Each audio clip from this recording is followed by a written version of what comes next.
Hello friends, இன்னைக்கு நம்ம cook with குட்டிலிங்க ஒரு சூப்பரான பன்னீர் சீஸ் ரோல் தான் எப்படி நம்ம வீட்லேயே சூப்பராக குழந்தைங்களுக்கு செஞ்சு தரலாங்கிறதான் பார்க்க போகிறோங்க. இதுக்கு பன்னீர் வேணுங்க, ப்ரெட்டு வேணும், அப்புறம் சீஸ் வேணும். இவ்வளோதாங்க வேணும். மீதியெல்லாம் நம்ம வீட்டில் இருக்க பொருளை வச்சு இதை வந்து சூப்பராக செஞ்சிடலாங்க. ஒரு பேக்கெட் பன்னீர் எடுத்துருக்காங்க, அதை வந்து இது மாதிரி நீளமாக கட் பண்ணிக்கோங்க.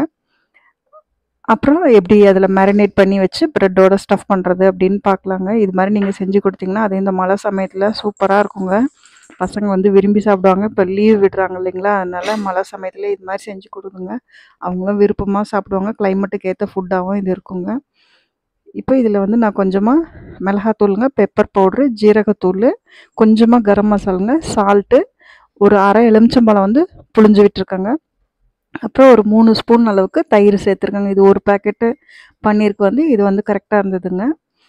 இப்போ இது எல்லாமே வந்து நல்லா கலந்து விட்டுட்டுங்க. இந்த பன்னீர் மேலே கோட் பண்ணி மேரினேட் பண்ணி கொஞ்ச நேரம் அப்படியே வந்து இதை எல்லாம் உப்பு காரம்லாம் பிடிக்கிற மாதிரி இந்த பன்னீரில் டோஸ்ட் பண்ணி அப்படியே வச்சுடுங்க. ஒரு 10 to 20 மினிட்ஸ் இதுக்கு கண்டிப்பாக ரெஸ்டிங் டைம் கொடுத்துட்டிங்கன்னா தான் இந்த பன்னீர் வந்து நல்லா அந்த உப்பு புளிப்பு எல்லாமே உள்ளே ஏறுங்க. அதுக்காக தான் இது மாதிரி நல்லா எல்லா இடத்துலையும் கோட் ஆகிற மாதிரிங்க கோட் பண்ணிவிட்டு வச்சுடுங்க. அப்புறம் இது எப்படி வந்து நம்ம ஃப்ரை பண்ணுறது, எப்படி வந்து ப்ரெட்டில் வச்சு ரோல் பண்ணுறதுன்னு பார்க்கலாங்க. இது மாதிரி பாருங்கள், நல்லா எல்லா இடத்துலையும் அந்த நம்ம எடுத்திருக்க மசால் வந்து கோட் ஆகிற மாதிரி பரட்டி வச்சுருங்க. இப்போ நான் தோசைக்கல்லில் தான் செய்கிறேங்க. தோசைக்கல்லில் வந்து எண்ணெய் விட்டுட்டு, உங்களுக்கு வேணால் பட்டர் போட்டுக்கலாங்க. எண்ணெய் விட்டுட்டு ஒவ்வொரு பன்னீராக வந்து எடுத்து 4 பக்கமும் நல்லா ரோஸ்ட் ஆகிற மாதிரிங்க. இந்த மசால் கண்டிப்பாக பிரிஞ்செல்லாம் வராதுங்க. நீங்கள் நல்லாவே செய்யலாங்க பொறுமையாக. இப்படி வந்து எல்லாமே இது மாதிரி டோஸ்ட் பண்ணி எடுத்துக்கோங்க. அடுத்தது வந்து நம்ம ப்ரெட்டுக்குள்ளே எப்படி வந்து இந்த பன்னீரை ஸ்டஃப் பண்ணுறது அப்படிங்கிற ப்ராசஸை வந்து பார்க்கலாங்க. இது மாதிரி வந்து ஸ்வீட் ப்ரெட் எடுத்துக்கோங்க. சாண்ட்விச் ப்ரெட் அது வந்து வாங்காதீங்க. அது வந்து இந்த ஸ்வீட் ப்ரெட்டில் தான் இந்த ஸ்வீட்டும் நம்ம பன்னீர் வந்து நல்லா ஸ்பைஸியாக இருக்குங்க. அப்போ அது ரெண்டும் சேர்கிறப்ப தான் நல்லா இருக்குங்க. அதனால் முடிஞ்ச வரைக்கும் நம்ம வீட்டில் சாதாரணமாக கிடைக்கும் இல்லைங்களா ஸ்வீட் ப்ரெட்டு, அதே வாங்கிக்கோங்க. சாண்ட்விச் ப்ரெட்டு யூஸ் பண்ணாதீங்க.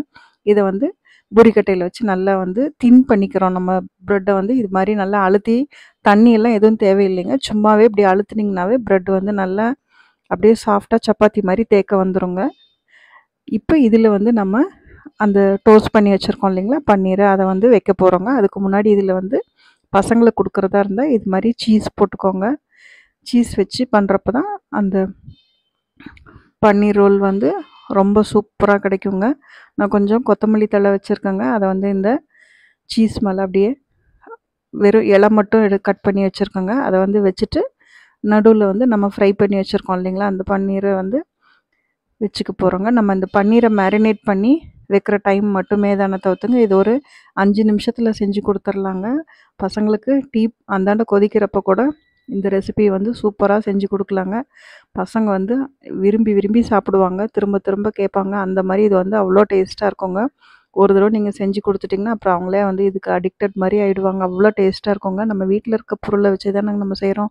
அதனால நம்ம கடையில் போய் இது வாங்குறதா இருந்தால் எப்படியும் வந்து 40-50 ரூபா சொல்லுவாங்க. அதுவும் வந்து இவ்வளோ வந்து நல்ல சுத்தமாக செய்கிறாங்களாங்கிறது இது தானங்க சந்தேகம்தான். அதனால் நம்ம வீட்லேயே இது மாதிரி பசங்களுக்கு வந்து செஞ்சு கொடுங்க. நல்லா வந்து அந்த உள்ளே வச்சு ரோல் பண்ணிட்டேங்க. ரோல் பண்ணிவிட்டு நான் செஞ்ச மாதிரியே தாங்க அழுத்தினோம்னா நல்லா அழுத்திக்கோங்க. அதை சீல் பண்ணணும்லாம் ஒன்றும் அவசியம் இல்லைங்க. அப்புறம் கொஞ்சமாக ஆயில் விட்டு எல்லா பக்கமும் அந்த ப்ரெட்டு டோஸ்ட் ஆகிற மாதிரி தோசைக்கல்லில் பொறுமையாக டோஸ்ட் பண்ணி எடுத்திங்கன்னா, கரியாமல் எடுத்துட்டிங்கன்னா பாருங்கள், சூப்பராக நம்மளோட பன்னீர் சீஸ் ரோல் ப்ரெட் ரோல் வந்து ரெடி ஆகிடுச்சுங்க.